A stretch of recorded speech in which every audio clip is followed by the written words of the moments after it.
Hai teman-teman, perkenalkan nama saya Joranisa, saya dari kelas AB3C dengan NIM 20050909149. Nah, pada video kali ini saya akan menjelaskan dan membagi sedikit pemahaman mengenai laporan bisnis. Nah, sebelumnya kita udah tahu belum sih apa sih pengertian dari laporan bisnis itu? Nah, laporan bisnis adalah suatu laporan yang memiliki sifat netral, tidak memihak, memiliki tujuan yang jelas, dan berisi rencana penyajian fakta kepada seorang atau lebih untuk tujuan bisnis tertentu.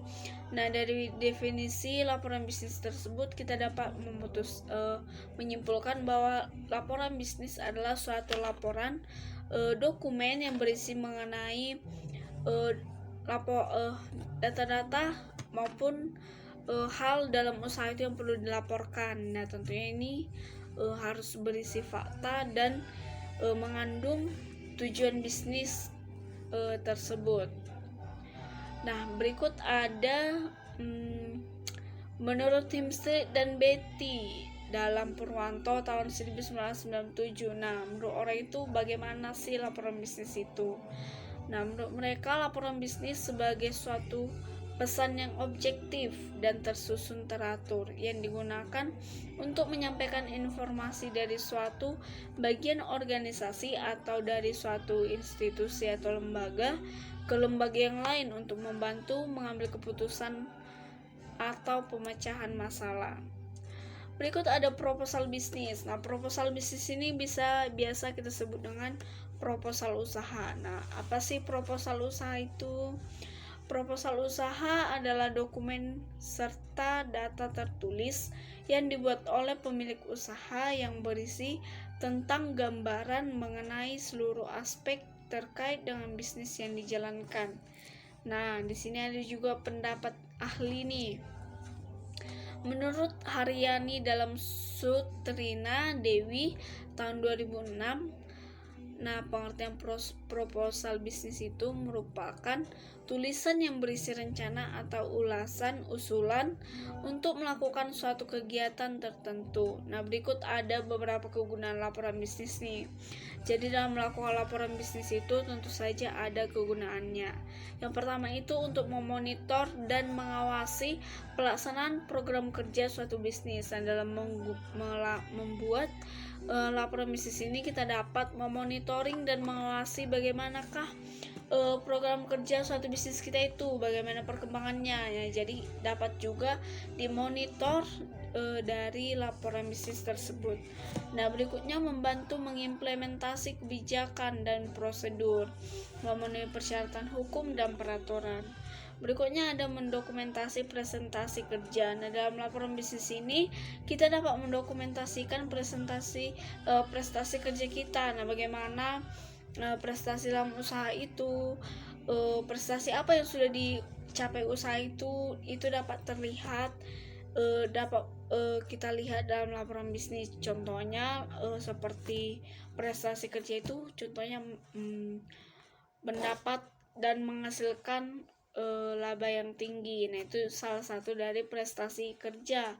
Berikutnya pedoman dalam mengambil keputusan. Nah, dalam poin pertama, memonitoring dan mengawasi, kita dapat melihat dalam hasil itu, dalam program kerja yang sudah terjadi dalam laporan bisnis tersebut, apa pedoman dan keputusan apa yang akan kita ambil dalam step yang kedepannya lagi. Kedepannya kita harus lakuin apa, seperti itu. Kita dapat memutuskan,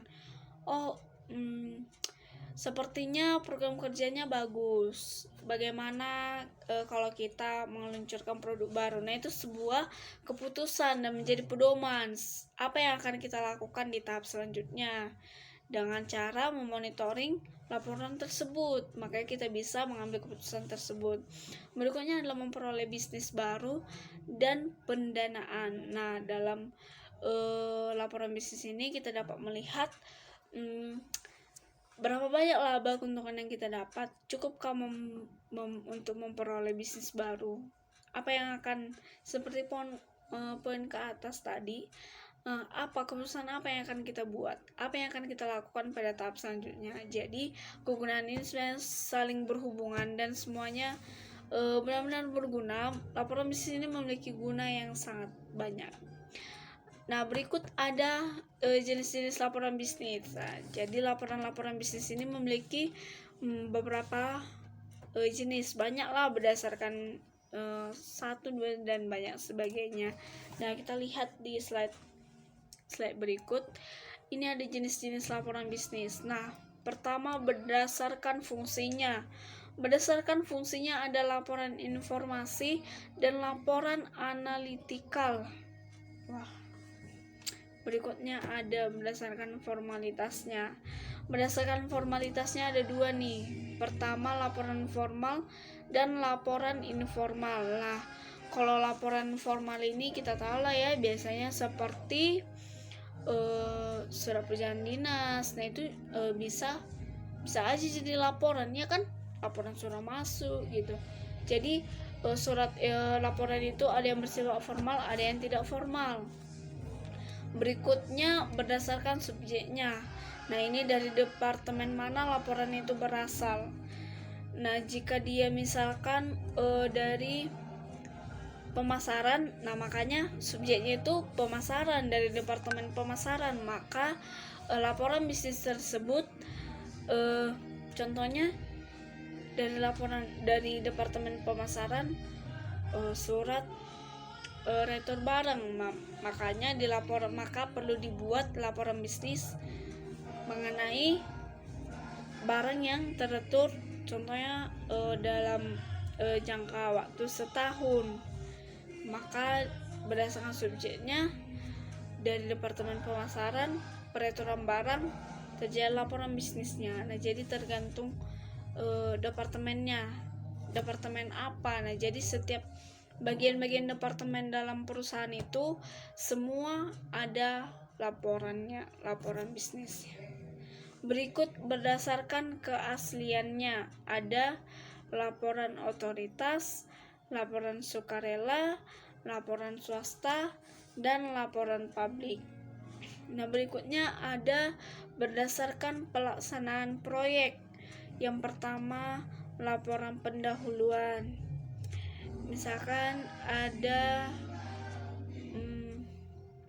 produk baru yang akan diluncurkan oleh perusahaan A.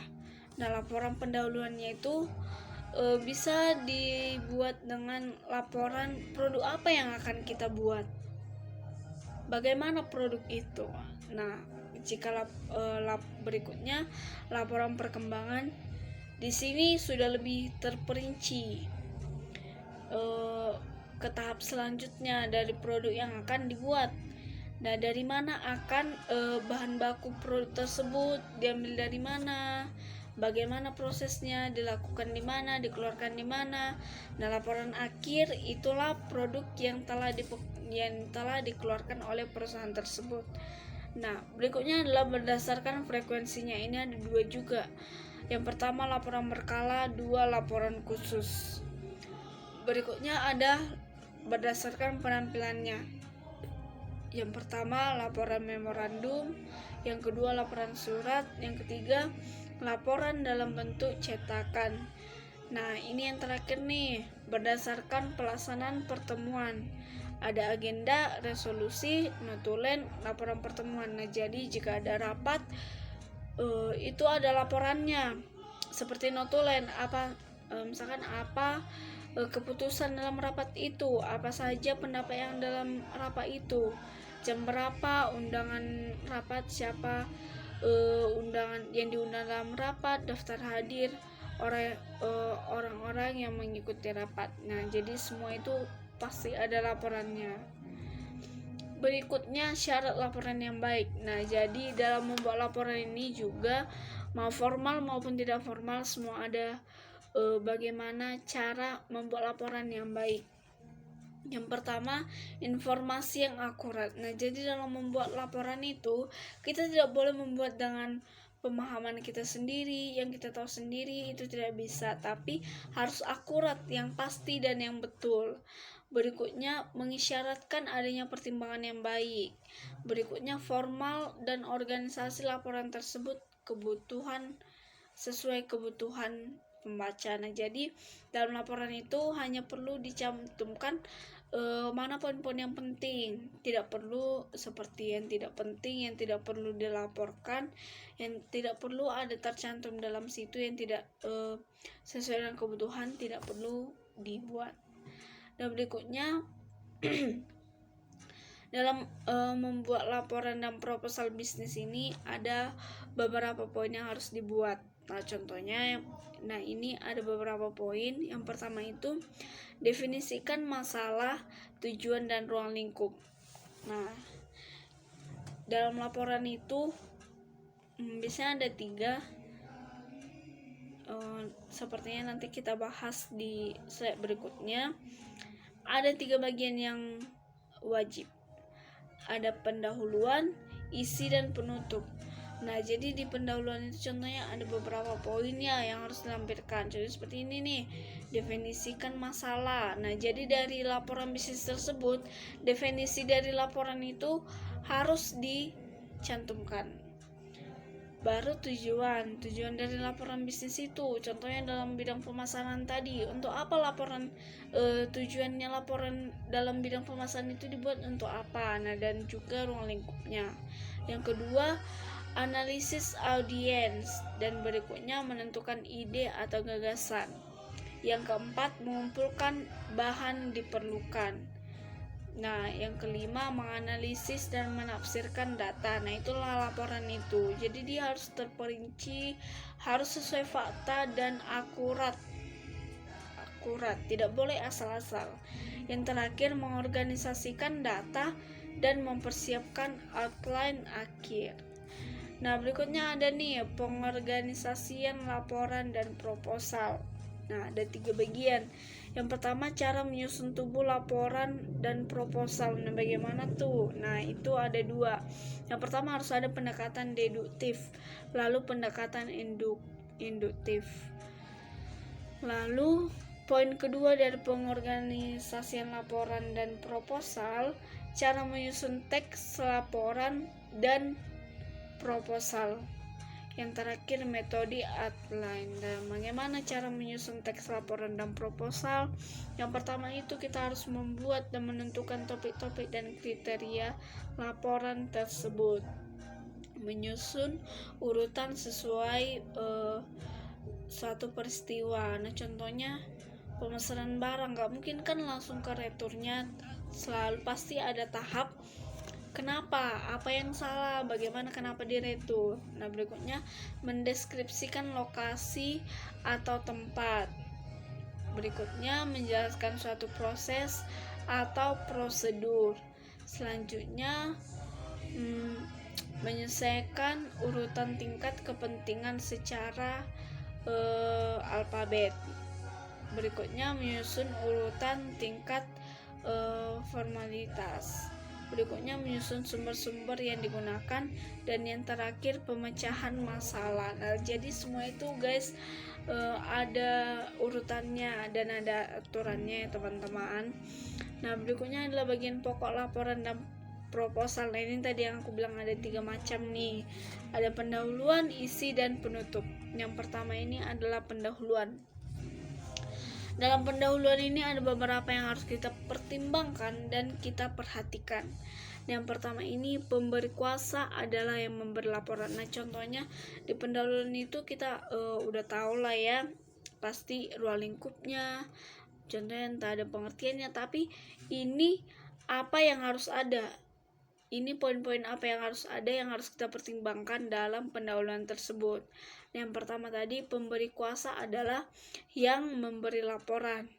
Nah, yang pemberi kuasa dalam laporan atau proposal itu yaitu adalah orang yang memberi laporan tersebut. Nah, berikutnya masalah didefinisikan di bagian awal bab pendahuluan. Nah, apa masalah dari laporan itu? Apa masalah apa itu yang ada di laporan itu? Nah, itu kita buat dalam bagian pendahuluan. Yang ketiga, maksud penulisan laporan harus tampak di bagian pendahuluan. Jadi tadi maksud dan tujuan yang kita bahas di slide tadi, yang pertama yang duluan kita tampilkan di situ dibuat harus melampirkan maksud penulisan laporan. Untuk apa laporan tersebut dibuat? Nah, itu harus kita bikin di bagian pendahuluan. Nah, berikutnya yang keempat, ruang lingkup berkaitan dengan luas cakupan atau batas pokok bahasan untuk laporan. Nah, yang kelima, metodologi mengacu pada metode pengumpulan informasi. Yang terakhir, keterbatasan, misalnya dalam hal dana, waktu, asisten peneliti, atau data yang tersedia. Slide berikutnya, tubuh dan isi atau body and text.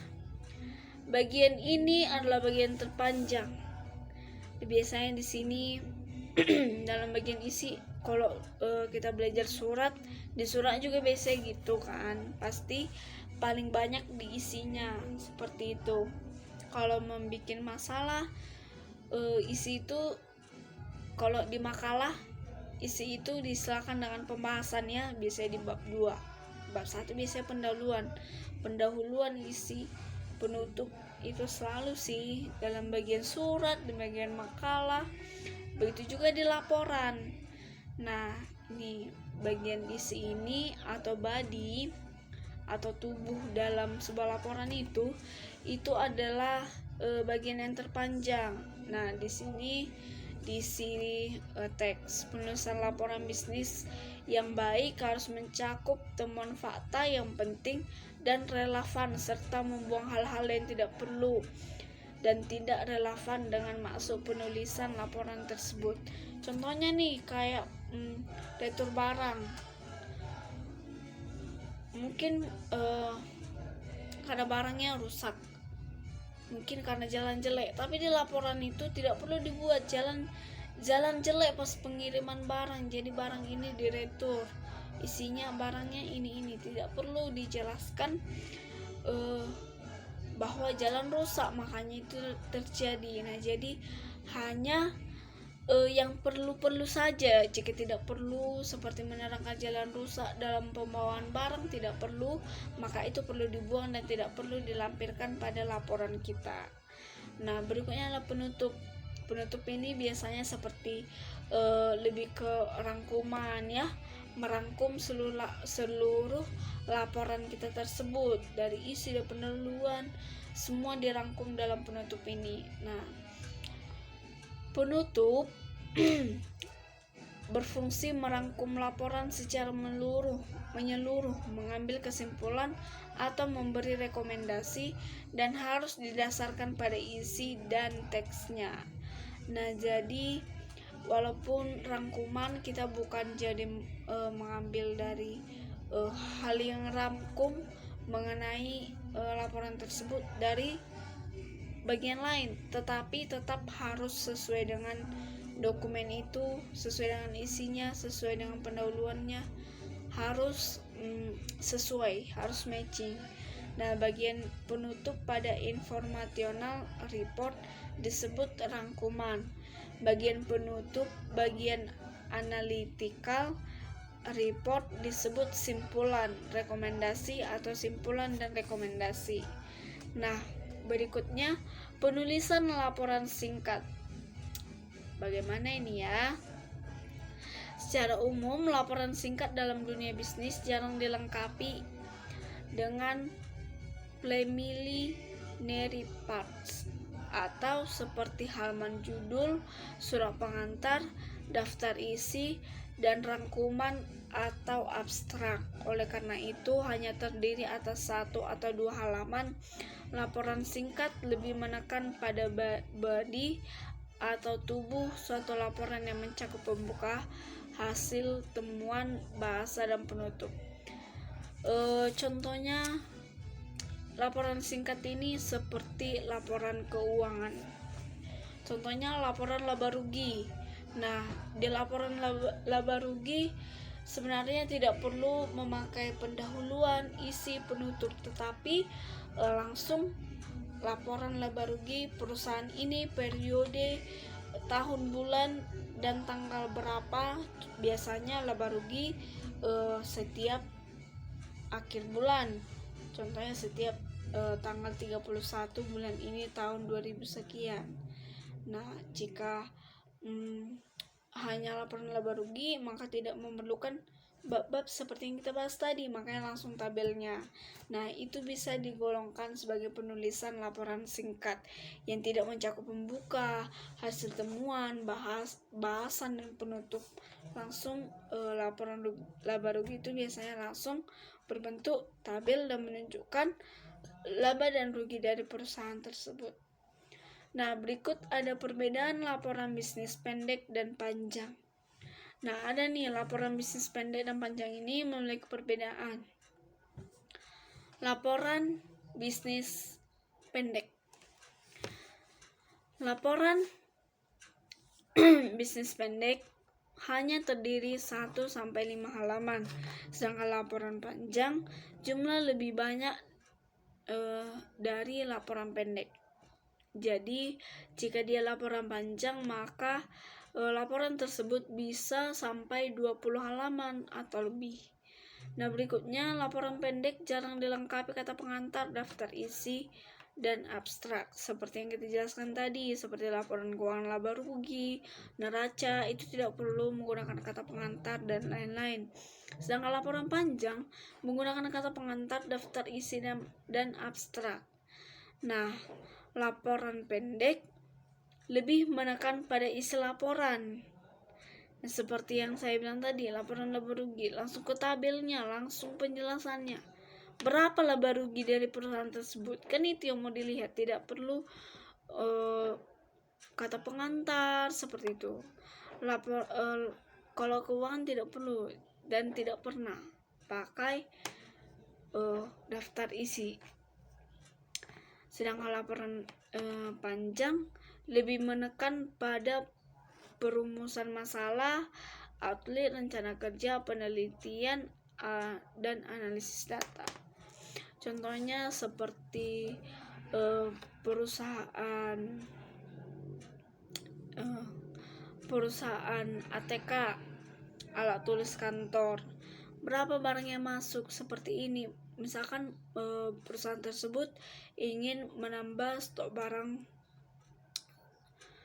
barang penjualan mereka, maka mereka perlu memesan barang. Nah, pada laporan itu mereka membuat berapa, apa saja yang dibelanjakan, bonnya dilampirkan, seperti serah terima barang tersebut. Nah, itu bisa laporan panjang karena lebih dari 1-5 halaman, bahkan mau sampai berpuluh-puluh halaman ya. Next, ini ada penjelasan mengenai laporan singkat dan laporan panjang. Laporan singkat juga disebut sebagai laporan informal, sementara laporan panjang terkadang disebut sebagai laporan formal. Sebuah laporan singkat seringkali tidak lebih dari 1 halaman, pernyataan yang berisi fakta dan angka dengan cara yang paling ringkas. Laporan singkat seperti memorandum dan tidak perlu penutup.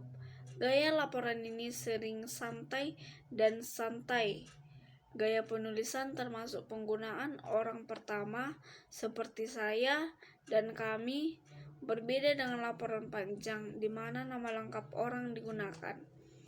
Nah, dalam definisi laporan singkat tersebut kita dapat menyimpulkan bahwa laporan singkat itu tadi seperti udah dibilang seperti memorandum. Nah, contohnya jika suatu perusahaan melaksanakan rapat, kemungkinan dan biasanya dalam rapat tersebut digunakan daftar hadir, apalagi yang melaksanakan rapat itu dari perusahaan-perusahaan lain.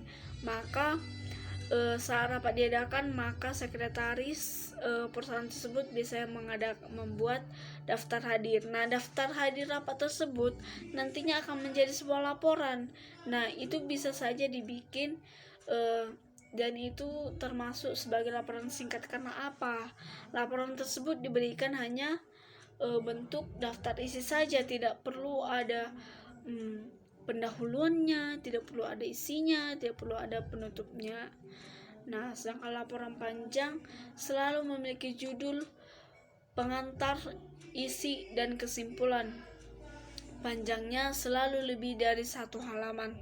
Terkadang berisi 1 pengantar yang menyebutkan semua detail yang termasuk dalam laporan panjang.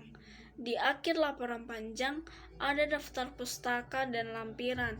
Biasanya laporan panjang dicetak dan diikat dengan hardcover. Nada dalam sebuah laporan panjang tertahan dan agak kontraks dengan sebuah surat pendek. Sebenarnya laporan panjang ini sangat berbeda dengan laporan singkat. Nah, biasanya jika kita memiliki laporan keuangan yang biasanya bisa jadi dibikin di Excel, jika dicetak hanya 1 lembar. Nah, itu juga laporan dan termasuk ke laporan singkat. Nah, jika ada laporan yang sampai tebal dijilid, contohnya dalam organisasi pemerintah ya, dalam lembaga pemerintah, contohnya kantor kepala desa.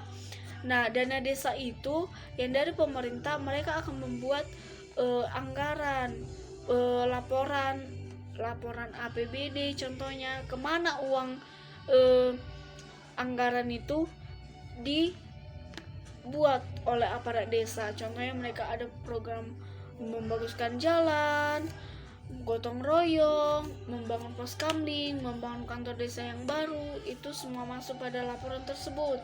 Berapa batu bata, berapa ini, melakukan rapat, pengeluarannya, makanannya ada sekian, diterima dari Mari Catering. Nah, maka ada bon dari Mari Catering, dokumentasi dari Mari Catering. Nah, semua itu dilampirkan di laporan itu. Nah, itu bisa kita sebut dengan laporan panjang karena sudah sangat detail dan pastinya memiliki pengantar, judul, dan isi kesimpulan dan lainnya. Berikut bagian-bagian dalam membuat proposal tahap pendek dan tahap panjang. Nah, yang pertama, proposal tahap pendek. Ada pendahuluan, latar belakang, rencana dan jadwal, penetapan staf, anggaran, permintaan persetujuan. Nah, dan laporan tahap panjang ada latar belakang, aspek penasaran, aspek produksi, aspek organisasi dan sumber daya manusia, dan aspek keuangan. Nah, sekian ilmu yang dapat saya sampaikan. Semoga bermanfaat bagi kita semua, dan jika ada yang kurang dan yang lebih, yang salah, yang menyakiti hati para teman-teman yang menonton atau kurang pas di hati para teman-teman yang melihat video ini, saya minta maaf dan terima kasih sudah menonton. Thank you.